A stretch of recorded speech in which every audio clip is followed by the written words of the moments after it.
छोटे तू भी नमाज पढ़ लिया कर, सारा दिन मोबाइल में घुसा रहता है, अल्लाह को जान नहीं देनी। वो नमाज भी पढ़ लूंगा भाईजान, क्या हो गया है? बाहर का गुस्सा आप मुझ पे आगे निकालते हैं। कोई आखिरत वाले दिन ये तेरी गेमें और ये तेरे मोबाइल काम नहीं आएंगे, तेरे नेक अमाल काम आएंगे। खुदा का खौफ कर, खुदा का खौफ।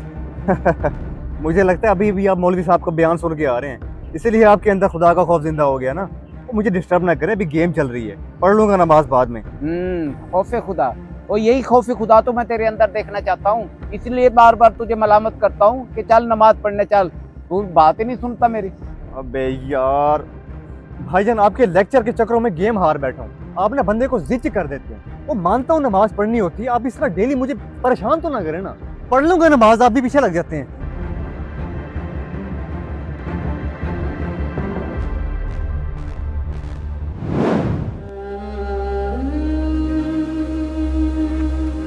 अस्सलाम वालेकुम बेटा।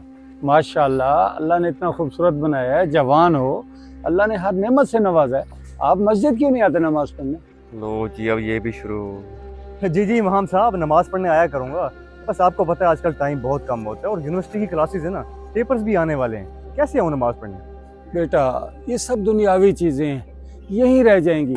हमसे पहले कितने आए और चले गए, हमने भी एक दिन चला जाना है, ये बात याद रखना। वहाँ पर सिर्फ हमारे अमाल काम आएंगे। इमाम साहब, अभी तो पूरी जिंदगी पड़ी है नेक अमाल करने के लिए, और पढ़ लूंगा नमाजें।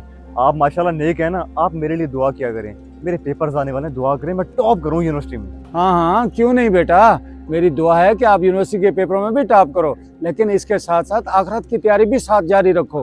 अब नमाज का टाइम हो गया है, मेरे साथ नमाज पढ़ के जाना। जी जी इमाम साहब, आप चलें नमाज पढ़ने, मैं पीछे आ जाता हूँ आपके। मेरा एक दोस्त वेट कर रहा है, उससे मैंने नोट्स लेने हैं, बस मैं आ रहा हूँ।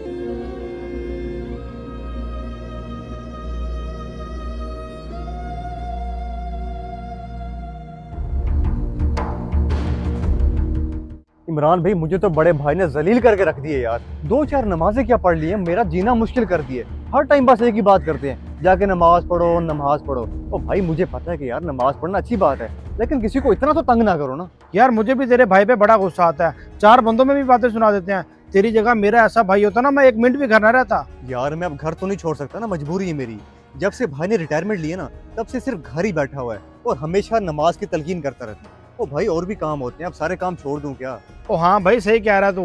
ये लोग खुद तो जवानी में नमाज पढ़ते नहीं है, जब टांगे कब्र तक पहुंच जाती हैं फिर इनको नमाज याद आ जाती है। खुद तो शुरू करते ही हैं, साथ में घर वालों का भी जीना हराम कर देते हैं।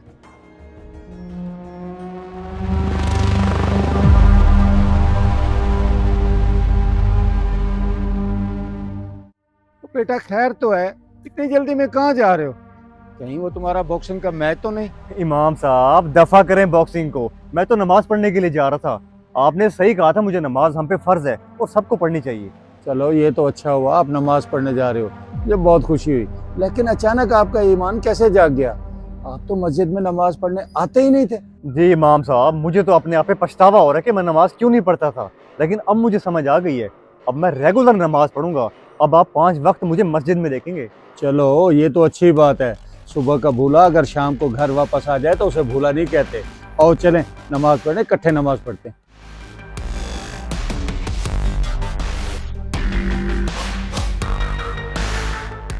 बेटा क्या वजह, नमाज पढ़ के आ रहे हो फिर भी इतने परेशान? नहीं इमाम साहब, कोई परेशानी वाली बात नहीं है, नमाज पढ़ के तो मुझे सुकून मिल गया है, लेकिन कोई काम याद आ गया था, बस वहीं जा रहा हूँ।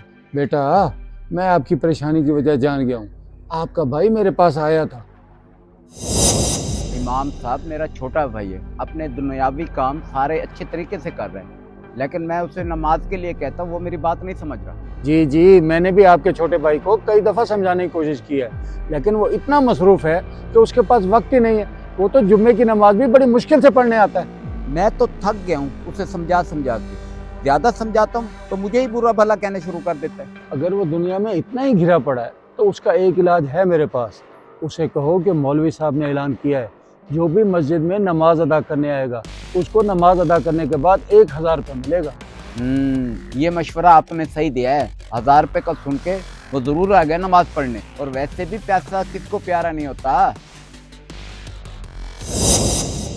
तो ये मशवरा मैंने आपके भाई को दिया था। वैसे बड़े अफसोस की बात है, 1000 रुपये की लालच तो तुम्हें यहाँ तक ले आई, लेकिन अल्लाह के अहकाम और अल्लाह का खौफ कभी जिंदगी भर तुम्हें याद नहीं आया? इमाम साहब ये जानबूझ के किया था आप लोगों ने मेरे साथ। वैसे मुझे बड़ी शर्मिंदगी हो रही है अपने आप पे कि 1000 रुपए के पीछे मैं नमाज पढ़ने आ गया हूँ, लेकिन अल्लाह के अहकामात मैं भूल गया था। मुझे माफ़ कर दें आप भी, और मैं अल्लाह से तौबा करूँगा कि आइंदा के बाद ऐसा कदम नहीं उठाऊंगा और 5 वक्त की नमाज पढ़ूंगा इंशाअल्लाह।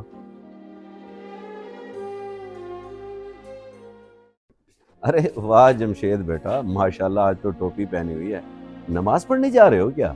जी कुरैशी साहब, नमाज का टाइम हो गया है, बस नमाज पढ़ने ही जा रहा था। माशाल्लाह भाई माशाल्लाह, बड़ी अच्छी बात है। वैसे मैं तुम्हें काफ़ी दिनों से मस्जिद में आता जाता देख रहा हूँ, अब तो तुम पाबंदी से नमाज पढ़ते हो, बड़ी खुशी की बात है।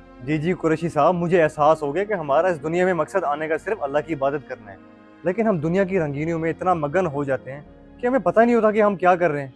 बिल्कुल सही कह रहे हो बेटा, इंसान है ही बड़ा गाफिल, लेकिन अल्लाह पाक जब चाहे, जिसको चाहे, जिस वक्त चाहे हिदायत दे देता है।